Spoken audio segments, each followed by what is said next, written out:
Welcome to the 700 Club. Tragic news from yet again from Turkey. A third earthquake has struck southwest Turkey, leaving more massive destruction in its wake and millions of people in shock and fear. Well, once again, the race is on to rescue the survivors. And so far, at least 8 people are confirmed dead and hundreds more are trapped in the rubble. Chris Mitchell reports on this ongoing tragedy. The 6.3 quake hit the city of Hatay, already one of Turkey's hardest hit areas. Many buildings, weakened by the previous earthquakes and aftershocks, crumbled. CBN's Operation Blessing International Relief Director Diego Traverso filed this report moments after it struck. It felt really strong and everything collapsed again. The electricity, everyone just went out. We're right here on the street serving the people that is coming here. We're distributing solar lamps. We're start with a medical clinic right on the spot so we can serve the people here that is under so much distress. Also some meals. We're making some hot soup right now on the spot, distributing blankets. It got really cold right now again. The city of Hatay is also known as Antioch, that played a prominent role in the life of the Apostle Paul and served as a foundation of the early church.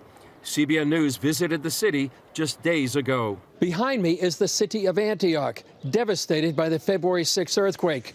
In the New Testament, the book of Acts, chapter 11, it says that in Antioch, the followers of Jesus were first called Christians. Like many areas throughout this region, Antioch took an especially hard hit. You see scenes of devastation like this all over the earthquake zone. But this particular site is unique because this was the ministry of a local church serving their neighborhood for 23 years. Pastor Ilmaz told CBN News about that terrifying night. I just can't find the words to describe it, and I don't think you can really understand what happened at that time. There was a deep noise from the ground, and it wasn't ending, and it was a long time. Both my husband and I just looked at each other and hugged each other, and we started praying. Within moments, they rushed outside. And then when we came out, and completely outside, and I looked and I realized that all these buildings were collapsed. And that was so painful because this has been our ministry to our neighbors. For years, she ministered to about 50 neighborhood children, teaching them the Bible. And now they are all gone. I've lost all of them. Some of them died, and some of them are just spread around the country or need medical help, and they can't live here anymore, or they have moved to other cities, and I've lost them all. Pastor Ilmaz's church was destroyed too. Nothing is left, and this has been our church for 23 years. All those years of love and caring for everyone. Everything is gone completely. Still, Pastor Ilmaz has a positive outlook. There's no more Antioch left, but there will be a new Antioch. There will be a new church. And God has already given us the building for that. So that will be the new church, and there's no damage on that church. The region even more devastated physically and traumatized emotionally. Gordon? Chris, tell us what it's like to actually be there in the middle of these aftershocks. What concerns are you having going forward and the people having with all of these aftershocks and all the continuing destruction? Well, first of all, Gordon, is that there'll be more aftershocks and more earthquakes. I'm not sure anybody was expecting something this major right now. You already have thousands of weakened buildings, the ones that haven't collapsed, and this makes them even more weakened, in danger of collapsing in another future aftershock or earthquake. And also, Gordon, that the people of this region will be more weakened. They've gone through so much, and this is just another blow to them physically and psychologically and emotionally. And by the way, Gordon, when you're there on the ground to see the size of this earthquake zone, about 300 miles long, we drove for hours and saw unbelievable devastation from one end to the other. By far the worst thing that I've ever seen. Well, tell us about the people there. What are they going through and what are their needs? Well, they're going through post-traumatic stress. Everyone we talked to that went through the earthquake in the areas that were very damaged and the ones that weren't so damaged, they thought they would die.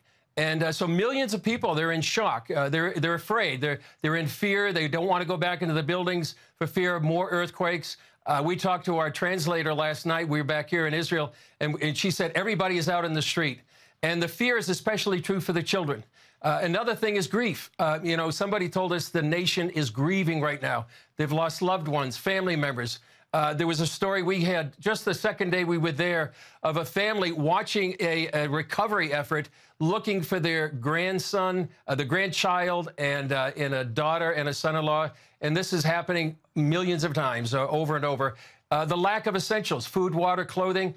And how can people help? They can pray for the people of Turkey. And practically, they can help by supporting groups like Operation Blessing that we had the privilege to be on the ground and see what they do. Well, tell us how Operation Blessing is helping and what's the impact it's having on people. Well, I think they're having a great impact on the people they're able to help. It, first of all, shows people they care. And that means so much to people that really have gone through such a traumatic experience emotionally, that somebody cares about them, that they're not abandoned. It can provide basics like food, blankets, medical care. Also, we did a story on pure drinking water, which is so important in a disaster like this. And I would think, Gordon, most of all, to bring people hope that are facing what appears to be a hopeless situation. And those all practical things, emotional things, spiritual things, they're making a difference in the lives of the people that Operation Blessing is touching. Even last night, right after the earthquake, they were there on the ground providing the soup, the solar lanterns, and the blankets, and just being there for people during this traumatic, desperate situation. Well, Chris, thanks for the report. And for you at home, thank you for your support for Operation Blessing. If you haven't given, I invite you to do it right now. These aftershocks, it's hard to call a 6-point earthquake an aftershock. It's an earthquake. These earthquakes seem to keep coming, and the people are living in fear. And when you talk about 300 miles of destruction, it's just incredible what's happening there. And we want to help people. If that's you, if you want to help the people in need, give us a call. 1-800-700-7000.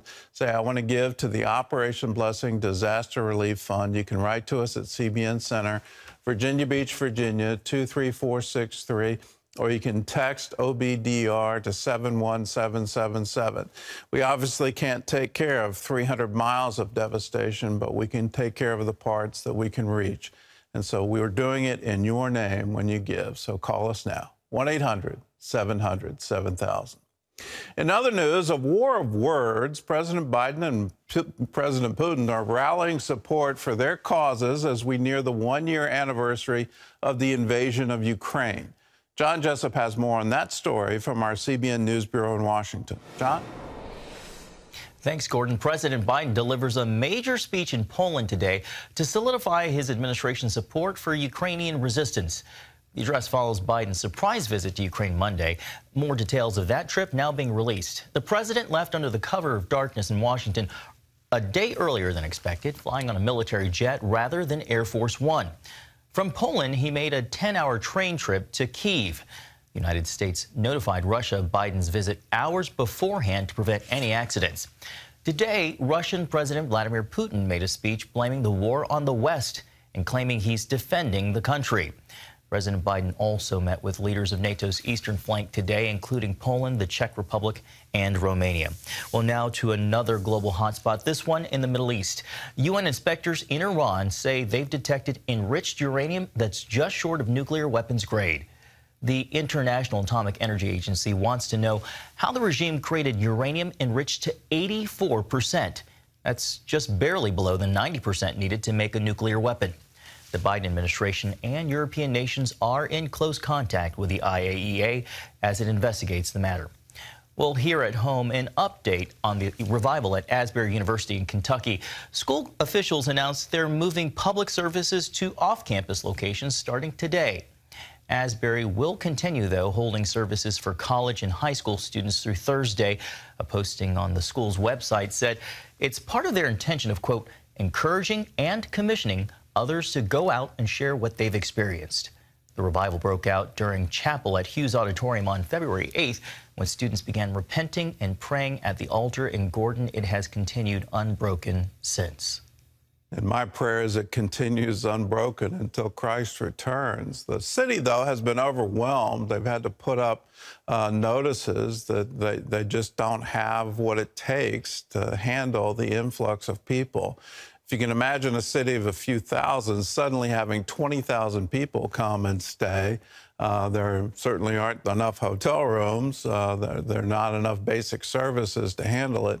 So the school is having to farm this out, if you will. And that's probably a really good thing. Those who were scattered went everywhere preaching the gospel. That's what was recorded in the book of Acts. Let us have that happen here. And I'll underline for you, this is a verse from the Sermon on the Mount, and these are the words of Jesus. Blessed are those who hunger and thirst for righteousness, for they shall be filled. When you see this kind of video of the revival, when you hear about it on social media, let it stir up a hunger in you for righteousness. If you hunger and thirst for it, God will come to right where you are. You won't have to go anywhere. He will come to you, and that's the whole purpose of his name, Emmanuel, God with us. Let's have it in every church we go to. Let's have it in every school, every university. Let's have revival, and let's do it right now.